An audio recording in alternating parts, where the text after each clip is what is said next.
Buenas tardes a todos, bienvenidos al ciclo de conferencias en tiempos de Jorge Juan, organizado por el Ayuntamiento de Novelda, la Fundación Jorge Juan y la Fundación Mediterráneo, hoy representada por su directora Carmen Morales. Bienvenida. La conferencia El escudo de España en el siglo XVIII, impartida por Francisco José Doménez Belda, va a ser presentada por nuestra queridísima Rosa Muñoz, profesora, escritora y directora del próximo Betania 2025. Queríamos agradecer tanto a Rosa como a César Corlantero, propietario de este emblemático lugar, su disposición para todos los actos en que los requerimos. Muchísimas gracias.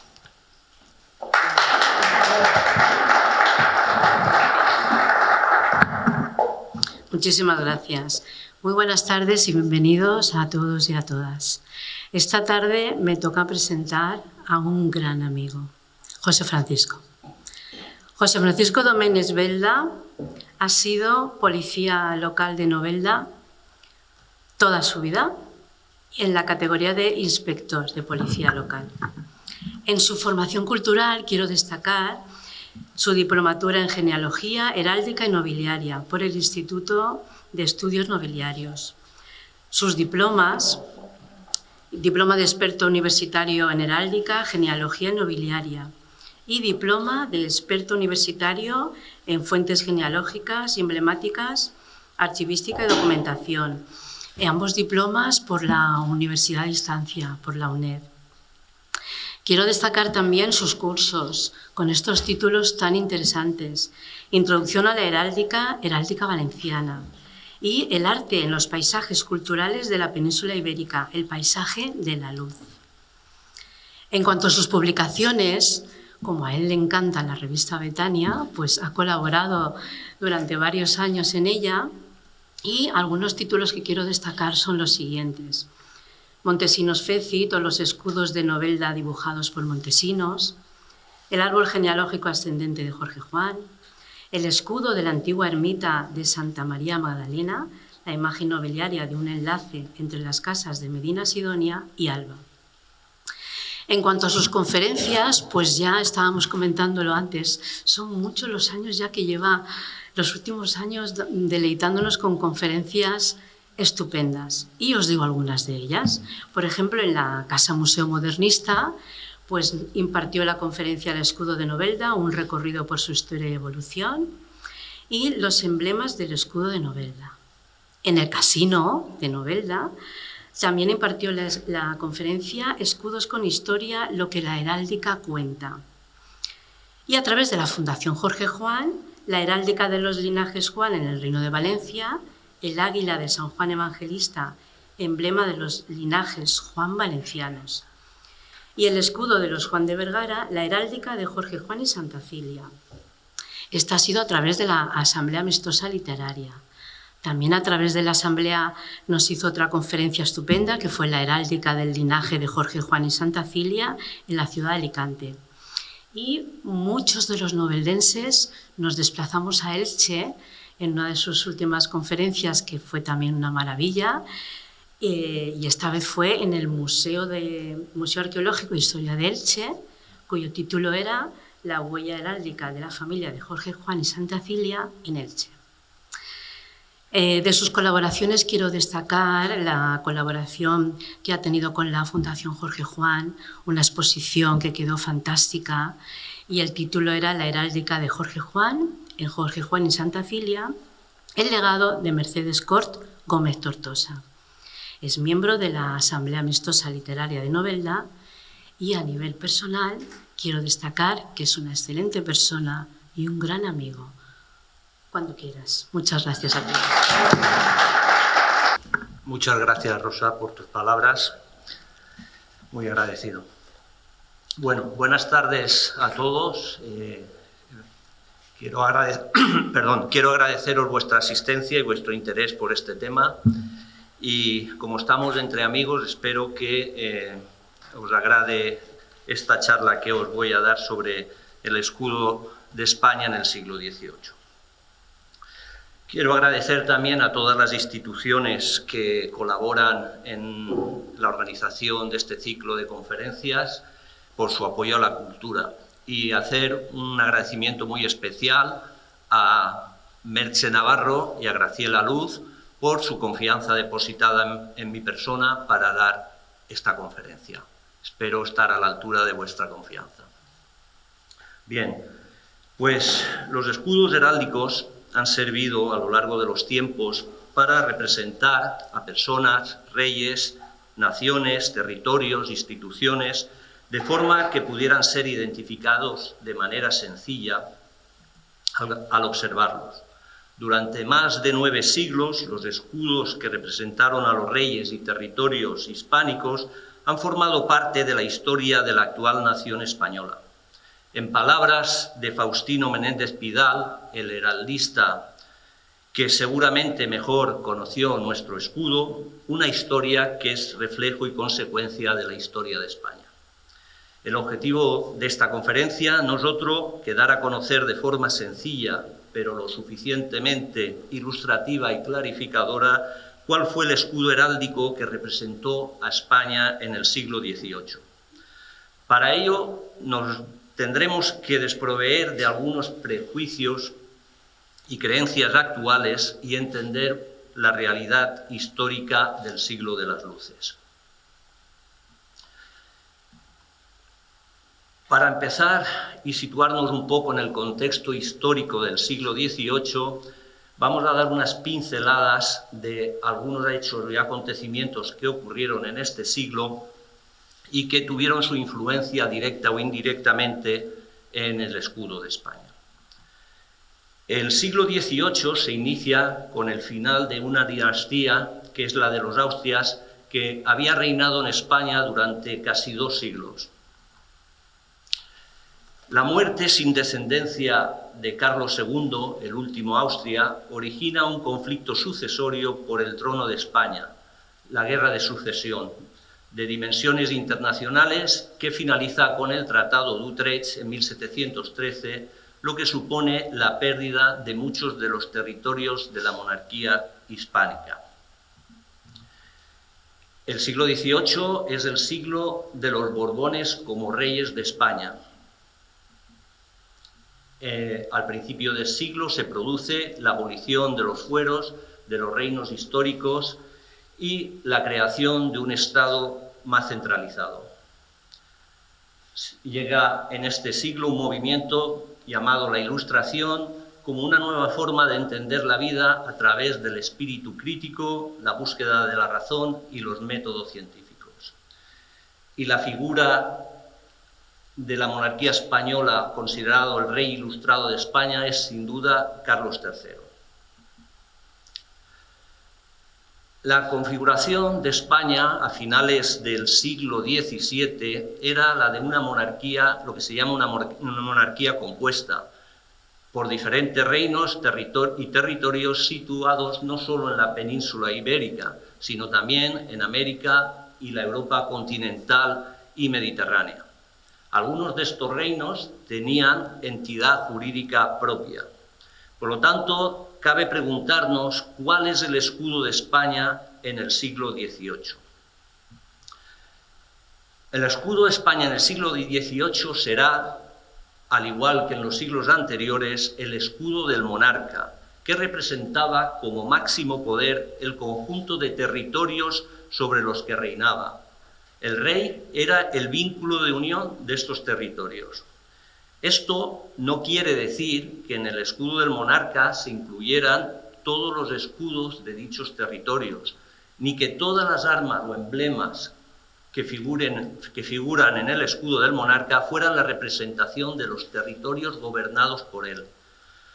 Es decir, ni son todos los que están, ni están todos los que son. No hay que olvidar que los emblemas heráldicos, en sus inicios, tenían un carácter puramente personal y no territorial. La conversión de armas personales en armas territoriales fue un proceso que empezó en el siglo XIV y que fue evolucionando posteriormente y no de forma igual en cada uno de los territorios. Por lo tanto, no podemos concebir el escudo de España en el siglo XVIII como la suma de muchos emblemas de significación territorial que conformaban la nación española. En el escudo del rey se mezclan una serie de conceptos sobre el origen de las armas, como son armas de linaje, armas de dignidad, de jurisdicción, territoriales, etc. Estos conceptos podían ir cambiando sobre un mismo emblema en función del tiempo, del rey o de otros motivos. Por lo tanto, tenemos que tener claro que el escudo heráldico del monarca representaba su imagen y que no hay un escudo de España separado del escudo del rey. El escudo del rey también tenemos que tener claro que es un escudo personal. Por lo tanto, lo primero que tenemos que saber es que el escudo de España del siglo XVIII es el escudo del monarca reinante en cada momento.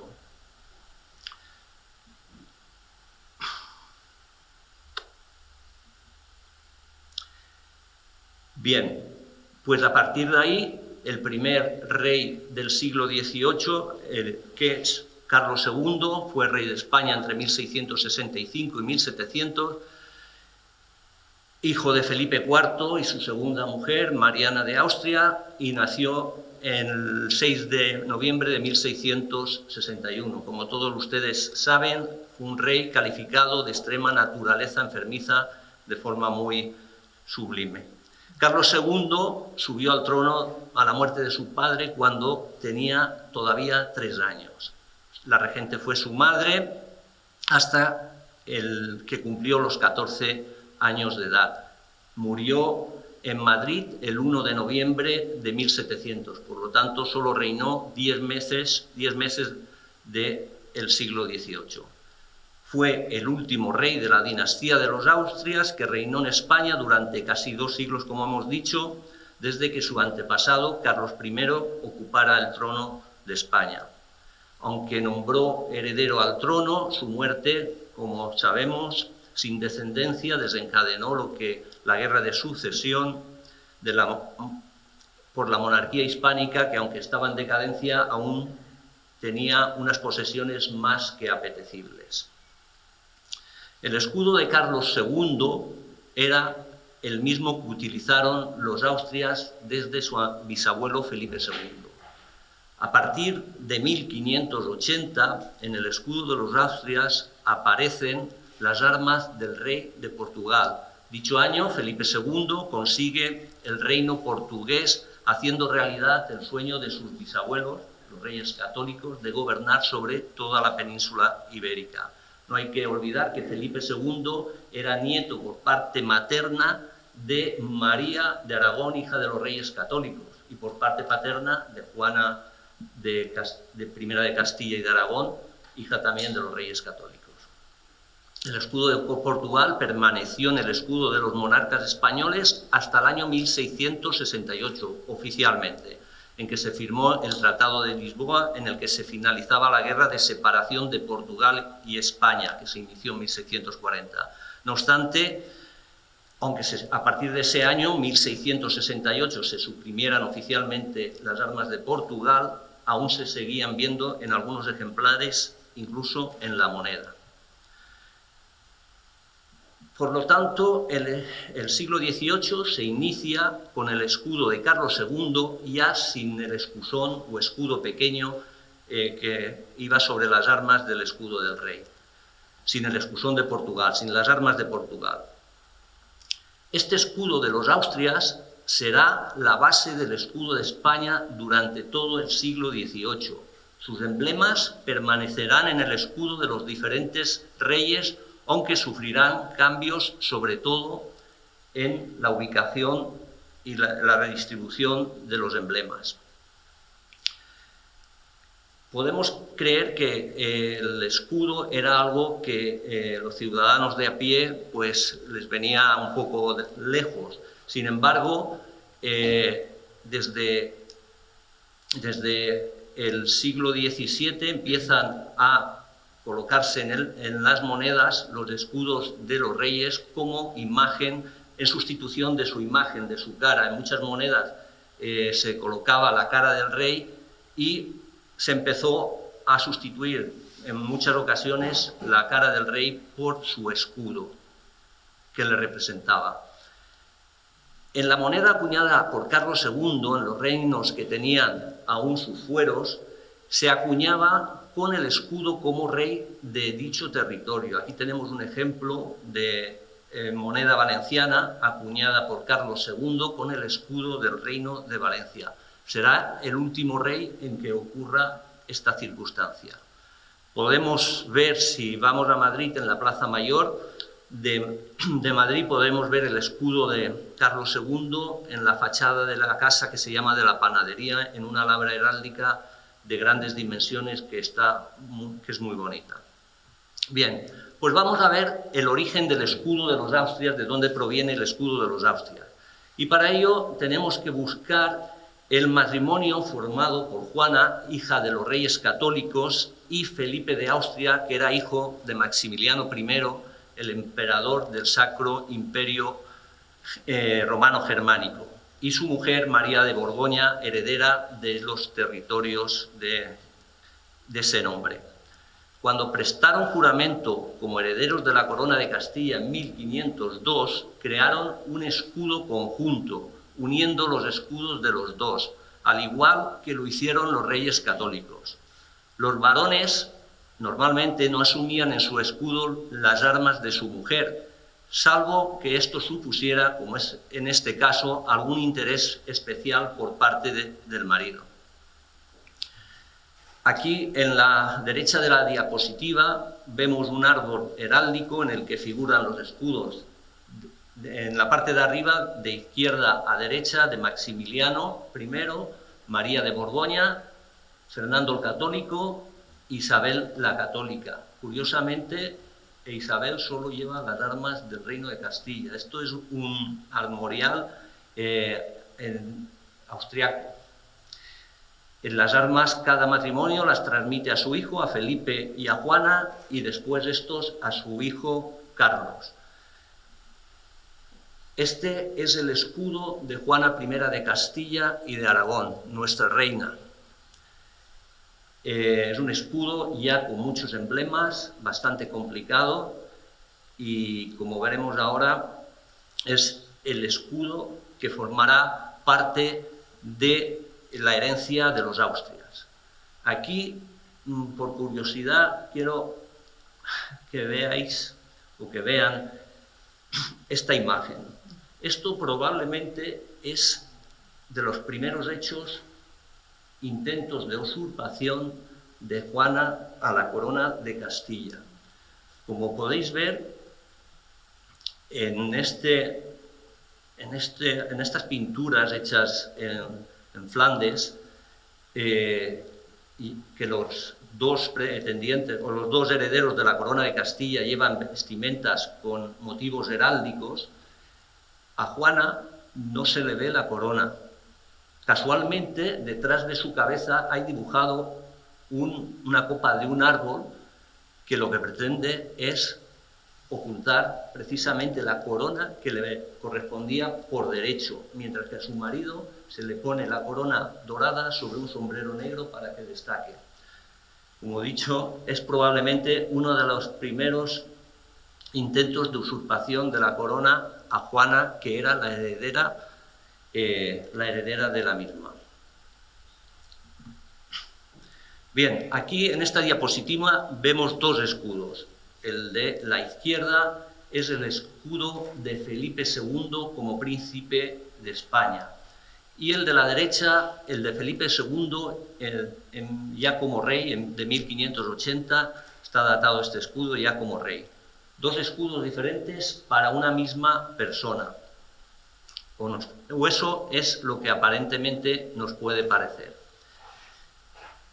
El escudo de la izquierda es un escudo, como hemos dicho, que hereda de su padre y de su abuela, con una cantidad de emblemas que ya lo hacen complicado. Sin embargo, si lo analizamos, vemos que es un escudo que está dividido en 4 partes o 4 cuarteles, en las que el primero y el cuarto son el escudo de Juana, y el segundo y el tercero el escudo de Felipe de Austria. En la parte inferior del escudo, en un cuartel que se llama entado por su forma, está la granada, que normalmente en otros escudos la podremos ver en el escudo de Juana o de los Reyes Católicos. Bien, ¿qué pasa con este escudo? Pues que se repiten mucho los cuarteles.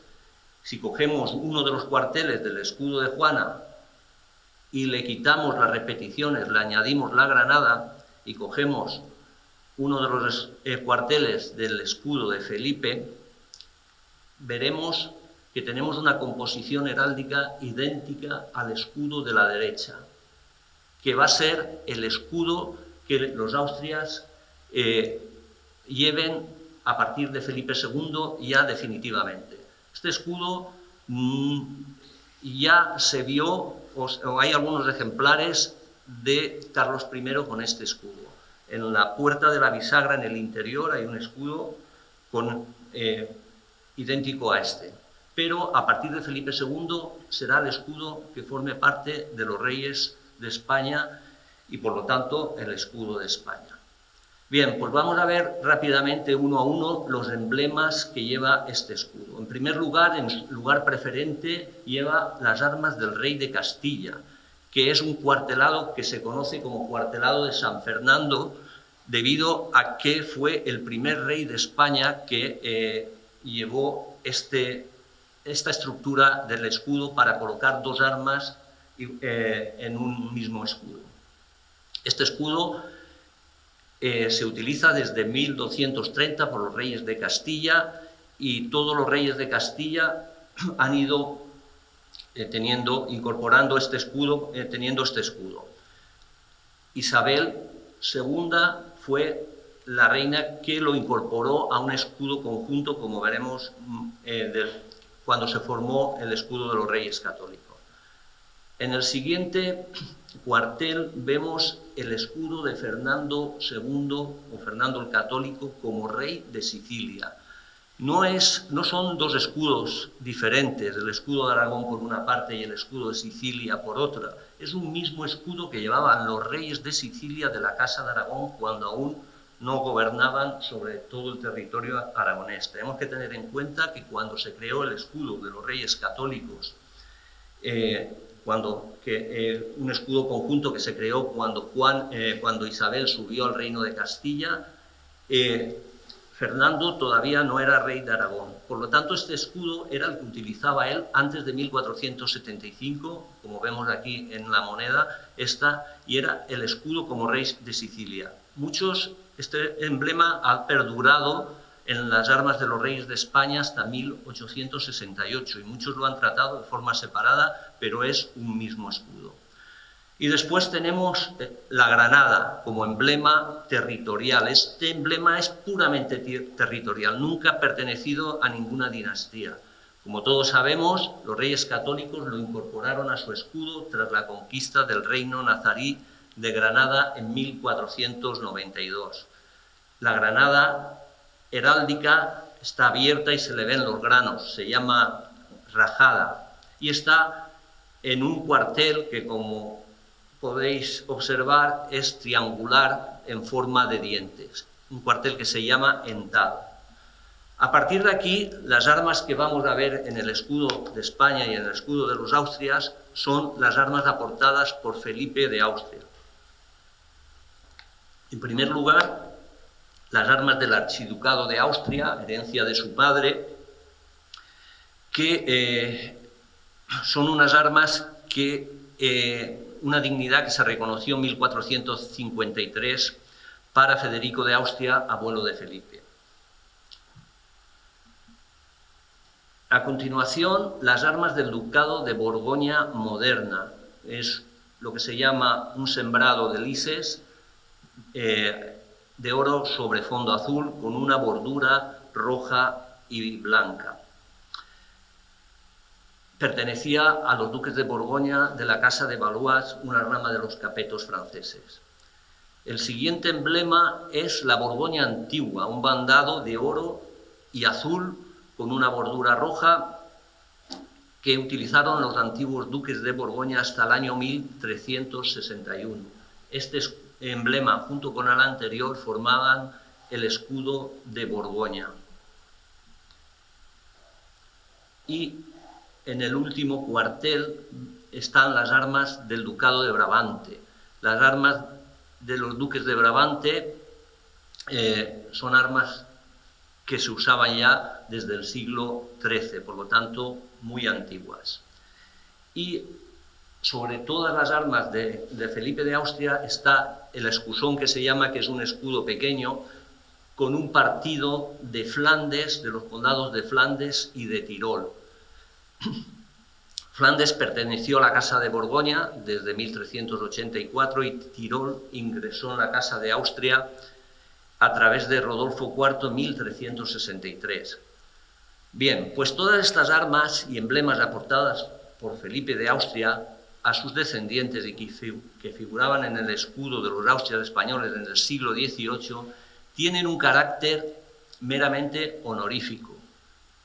Carlos I renunció a los derechos sobre el Ducado de Borgoña en la firma de la Paz de Cambrai en 1525, aunque no renunció al título honorífico y por eso siguió llevando las armas. El Archiducado de Austria y el Condado de Tirol se separan de la corona española con la abdicación de Carlos I o Carlos V como emperador del Sacro Imperio Germánico, romano-germánico, en favor de su hermano Fernando en octubre de 1555, aunque sigue conservando los emblemas como jefe de la Casa de los Austria.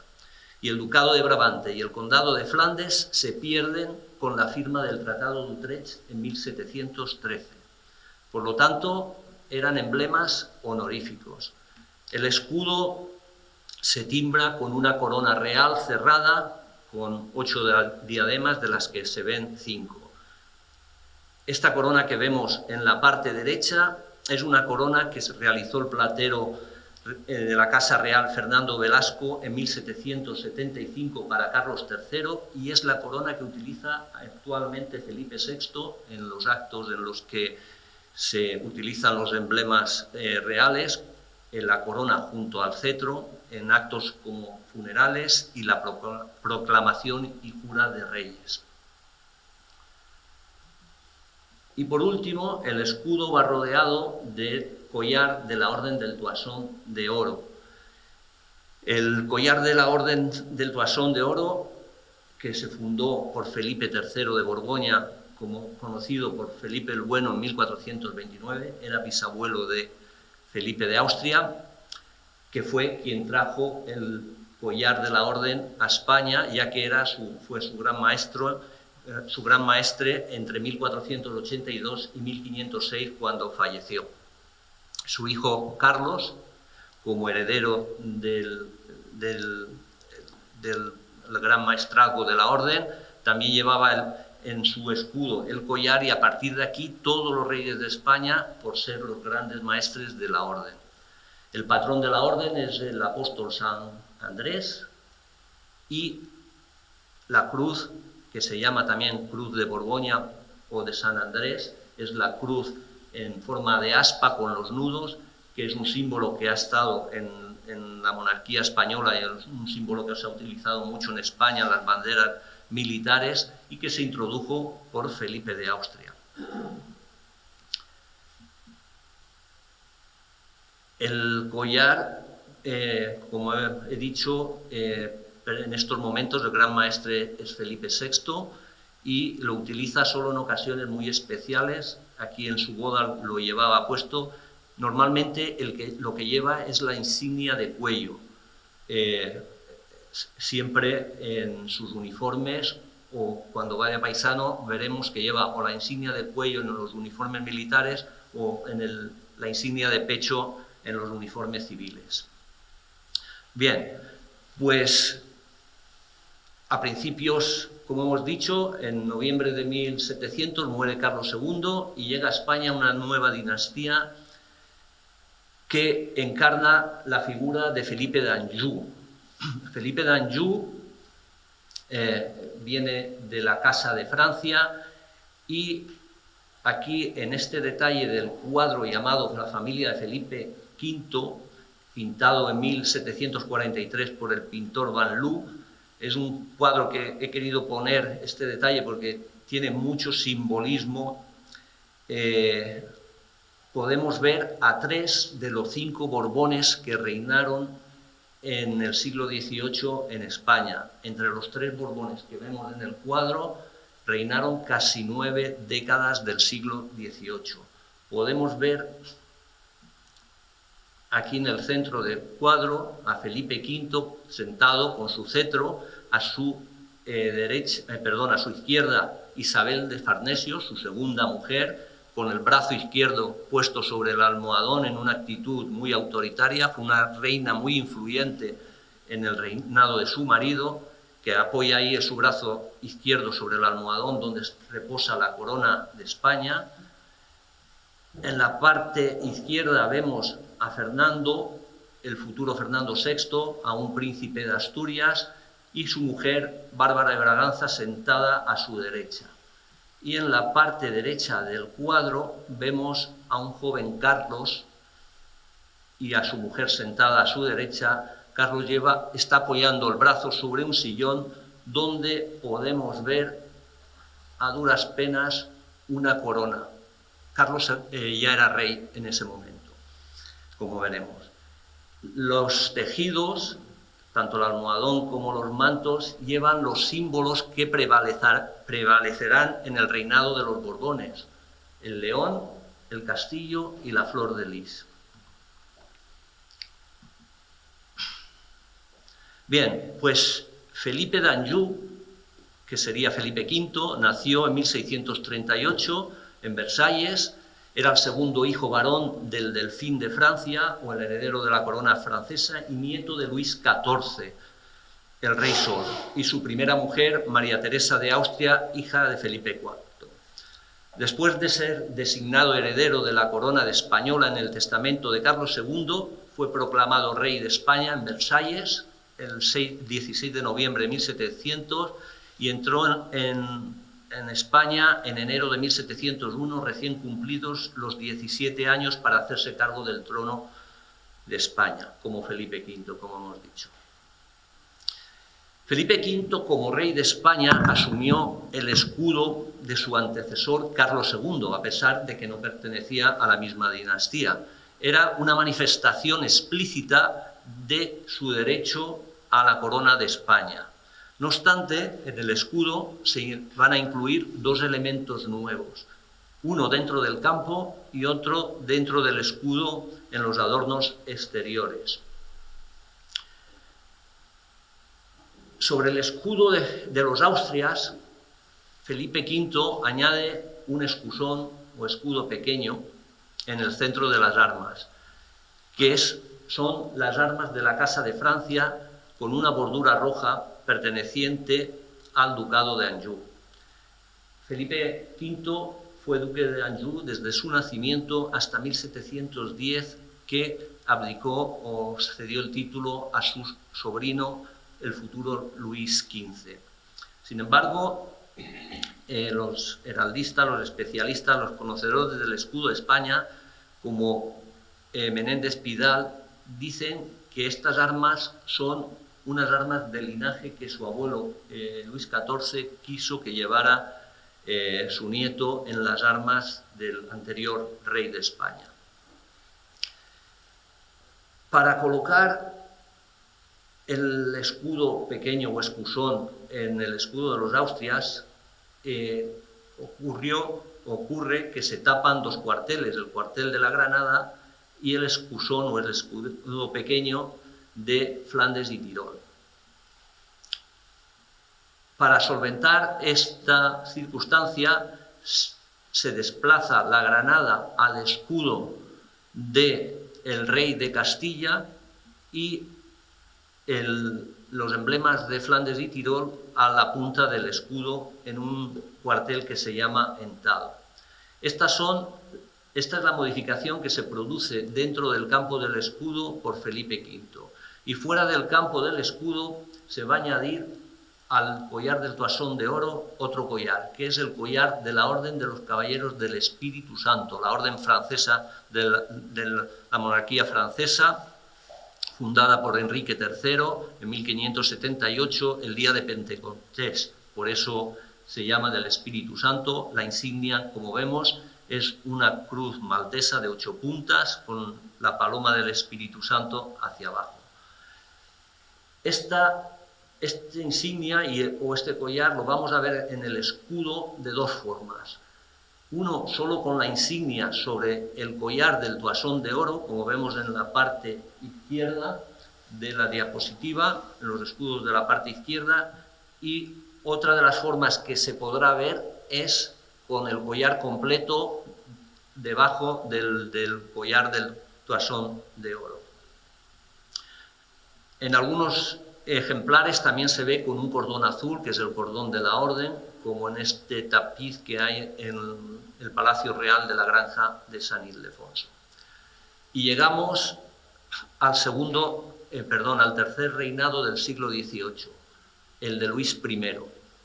Luis I es el hijo primogénito de Felipe V con su primera esposa, María Luisa de Saboya, que nace en 1707 en el Palacio del Buen Retiro de Madrid. En 1722 contrae matrimonio con la hija del duque de Orleans, Luisa Isabel. Tenían 14 y 12 años los contrayentes. Que, por cierto, hay una serie reciente llamada La vida breve sobre este rey y su esposa. En enero de 1724, sorpresivamente, Felipe V abdica la corona y se proclama rey a su hijo Luis I el 9 de febrero de ese año, 1724. Tenía 16 años Luis. El 31 de agosto del mismo año, Luis fallece de unas viruelas cuando apenas tenía 17 años y finaliza su reinado, que duró escasamente 7 meses. Es el rey con el reinado más breve, por eso se le conoce como Luis el Breve. Debido a la brevedad, o seguramente por herencia de su padre, el escudo de Luis I es el mismo que lleva su padre como rey de España. Sí que tuvo tiempo, o dio tiempo, a acuñar moneda en su nombre, en la cual llevaba el escudo de su padre, que era el escudo que utilizaban como escudo de España. Bien, pues Felipe V vuelve a la corona, al trono de la corona española, una vez fallecido su hijo, a pesar de la oposición de un grupo de nobles que pensaba que después de abdicar no podía volver a ocupar la corona. Sin embargo, su mujer, Isabel de Farnesio, hizo toda la presión necesaria para que volviera. Este segundo reinado duró desde 1724 a 1746 y llevaba el mismo escudo. Sin embargo, sí que quiero destacar que en la moneda que acuñó Felipe V, que por cierto en su reinado hubo una mejora sustancial en la acuñación de moneda de España, empezó a colocar el escudo llamado simplificado, que eran las armas del rey de Castilla con el escusón de Francia y la granada en punta. Aquí lo vemos en una moneda acuñada en México y en una moneda acuñada en Segovia. Por cierto, las de México ya llevan el famoso columnario, el conocido columnario. Pues bien, estas armas simplificadas cada vez van a tener más protagonismo en el escudo de los reyes, a pesar de que no son unas armas nuevas, porque Carlos I también la utilizó en la puerta de la bisagra de Toledo. Si tenéis la oportunidad de ir, veréis un gran escudo de piedra que ya lleva el escudo simplificado. Pero a partir de Felipe V, este escudo cada vez se va a utilizar más. El escudo de Felipe V, si vamos a Madrid, lo podemos ver en el Palacio Real, tanto en la fachada que da al patio de armas como en la fachada que da al palacio, a la Plaza de Oriente. Una vez fallece Felipe V, en 1746, ocupa el reinado su segundo hijo, con su primera mujer, María Luisa de Saboya. Bueno, es el hijo menor. Fernando nació en 1713, el mismo año que nació Jorge Juan, y juró como príncipe de Asturias una vez fallecido su hermano Luis I. En 1729 contrajo matrimonio con Bárbara de Braganza, que era la hija del rey de Portugal. El escudo de Fernando VI como rey de España fue el mismo que utilizó su padre Felipe V y su hermano Luis I, sin ningún cambio. Fernando VI fallecía el 10 de agosto de 1759 sin descendencia. Su escudo, uno de los escudos de Fernando VI, lo vemos en el mausoleo funerario que hay en el monasterio de las Salesas Reales de Madrid. Fernando VI tenía derecho como rey a enterrarse en el Panteón de El Escorial, pero renunció a ello por estar enterrado junto a su mujer en las Salesas Reales, porque su mujer, al no tener descendencia, sí que no tenía el derecho de ser enterrada en El Escorial. Y llegamos a Carlos III. Carlos III era el tercer hijo de Felipe V que llegaba al trono de España. Es el hijo mayor de su segundo matrimonio con Isabel de Farnesio. Nació en 1716 en el Real Alcázar de Madrid y contrajo matrimonio en 1738 con María Amalia de Sajonia, hija del rey de Polonia, con la que tuvo 13 hijos. Es sin duda el rey, está considerado el rey ilustrado de la monarquía española. Carlos III, por su posición de nacimiento en la familia real, no estaba destinado a reinar en España. Por lo tanto, su madre le procuró una herencia en sus posesiones o las posesiones de su familia en Italia. Para ello, Isabel de Farnesio consiguió que Carlos ocupara los ducados de Parma y Piacenza o Plasencia y el derecho a heredar el gran ducado de Toscana. Para ello salió de España en diciembre de 1731 para hacerse cargo del ducado de Parma cuando estaba a punto de cumplir, aún no tenía 15 años. En la gran flota que acompañó al infante Carlos hasta Livorno, hasta el puerto de Livorno, iba a bordo de la fragata Fama Volante el joven guardiamarina Jorge Juan y Santa Cilia, nacido en esta casa. Es una curiosidad que he querido resaltar. Durante su mandato como duque de Parma y Plasencia, utilizó un escudo compuesto que en el centro llevaba las armas paternas y a la derecha las de los Médicis. Cuando digo a la derecha, ustedes la verán a la izquierda, porque los escudos se describen como si estuviéramos detrás del escudo embrazándolo.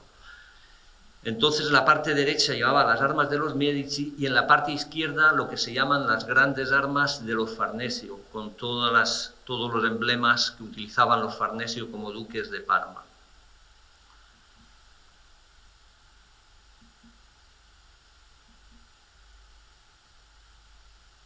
En el marco de la Guerra de Sucesión de Polonia, Carlos fue nombrado generalísimo de los ejércitos españoles en Italia y conquistó el reino de Nápoles. En mayo de 1734 fue proclamado rey de Nápoles cuando tenía 18 años y en 1735, un año después, rey de Sicilia. Para ello tuvo que renunciar al ducado de Parma y a la herencia del ducado de Toscana en virtud de unos tratados políticos. El escudo como rey de Nápoles y Sicilia siguió la estructura que tenía el escudo como duque de Parma, pero invirtiendo la posición de las armas de los Farnesio, que pasaron a la derecha del escudo, y la de los Médici a la izquierda.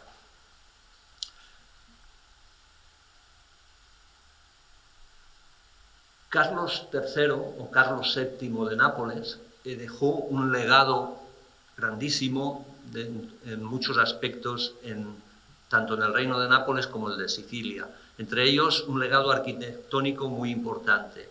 Aquí tenemos como ejemplo el Teatro de la Ópera, que lleva el nombre de San Carlo en su honor, Es el teatro de la ópera en activo más antiguo que existe hoy en día en el mundo, y en él podemos ver el escudo de Carlos VII como rey de Nápoles. Cuando muere Fernando VI sin descendencia, Carlos regresa a España en 1759 para hacerse cargo de la corona española como Carlos III. Desde el principio de su reinado, se empezaron a realizar diferentes diseños para el que tenía que ser su nuevo escudo como rey de España. Aquí tenemos un proyecto de escudo que realizó un grabador de la Casa de la Moneda y que era director de la Real Academia de Artes de San Fernando, en el que vemos una gran cantidad de collares alrededor del escudo. Carlos III era amante de las órdenes militares. Aquí en este cuadro del pintor valenciano Salvador Maella podemos ver hasta 4 escudos sobre el pecho de Carlos III. ¿Cómo va a ser el escudo de Carlos III como rey de España? Pues va a tener la novedad de que va a introducir en el escudo las armas de los farnecios simplificadas, ya solo las lises azules sobre el campo de oro, que era el escudo que utilizaba su madre, y las armas de los Medici, que son los 5 círculos rojos y el círculo azul con las flores de lis. Pues estas armas Carlos III quiso que estuvieran en su escudo y las impuso en el diseño que se hizo de su escudo. Aquí tenemos un ejemplar firmado por el ministro Ricardo Gual, un gran conocido de Jorge Juan, de nuestro marino Jorge Juan. ¿Qué hizo Carlos III? Pues para ubicar las armas de Farnesio y Medici, pues hizo una reordenación de todos los emblemas de las armas que llevaban su padre y sus 2 medios hermanos. Esta reordenación se hizo de la siguiente manera. El escudo de Fernando Católico pasó a la parte superior derecha del nuevo escudo. El archiducado de Austria y las armas de Borgoña modernas se colocaron en la parte superior izquierda, derecha para ustedes, y las armas que figuraban en la parte inferior se mantuvieron iguales. Las armas del rey de Castilla con la granada en punta se trajeron al centro del escudo, dándole protagonismo ya no en un escusón o en un escudo pequeño, sino en un escudo más grande que se llama sobre el todo, y las armas reales de Francia las colocó sobre este escudo. El collar del toisón de oro lo siguió manteniendo, y a pesar de que era un amante de las órdenes militares, fue cada vez poniendo solo el toisón y dejando sin colocar en el escudo el collar del Espíritu Santo o la insignia del Espíritu Santo. Por lo tanto, una vez reordenadas las armas, coloca en la parte central las armas de los Farnesio y las armas de los Medici, quedando esta composición en su escudo. Esta composición, los heraldistas pues han opinado sobre ella. Faustino Menéndez Pidal, un heraldista que murió recientemente, dijo sobre este escudo que Carlos III, como monarca innovador, descompone lo que quedaba de la ordenación histórica. A principios del siglo XX, algunos heraldistas fueron un poco más incisivos. Narciso Centenach, un historiador y heraldista, nos dijo que no cabe duda que quizás sea esta disposición la más impropia de cuantas ha tenido el blasón de España. Y Fernando Antón de Lormet, otro historiador y heraldista, dijo que el mismo rey que tanto había acertado en otras ocasiones erró de modo realmente incomprensible al transformar el escudo de España. El escudo de Carlos III lo podemos ver en el emblemático monumento de la Puerta de Alcalá, diseñado por Sabatini y hecho construir por Carlos III. El escultor del escudo es el español Francisco Gutiérrez Arriba.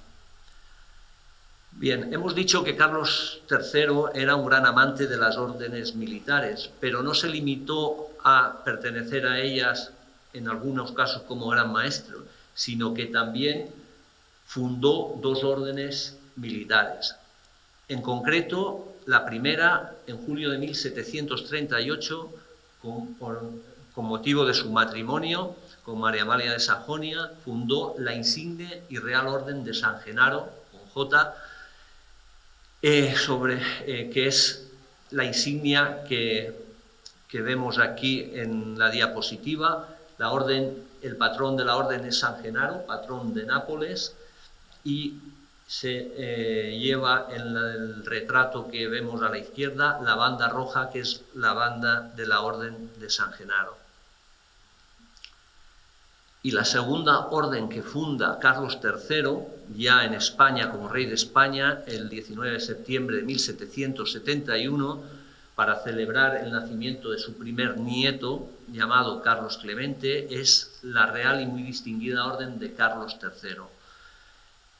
El lema de la orden es latín Virtuti Emeritu, Virtuti Merito, y la orden lleva como insignia una cruz maltesa de 8 puntas, con la Inmaculada Concepción, con la figura de la Inmaculada Concepción en el centro, que es la patrona de la orden y la patrona de España. Como curiosidad, diré que el patronazgo de la Inmaculada Concepción como patrona de España se debe a Carlos III. Carlos III solicitó en 1760 al Papa Clemente XIII, con el que mantenía muy buena relación desde su reinado en Nápoles, que emitiera una bula que se llamó Quantum Ornamenti, por la que el Papa proclamó a la Inmaculada Concepción como patrona de España. A continuación, en enero de 1761, Carlos III promulga un decreto declarando él como rey también a la Inmaculada Concepción patrona de España y de las Indias, que eran los territorios que tenía España en América.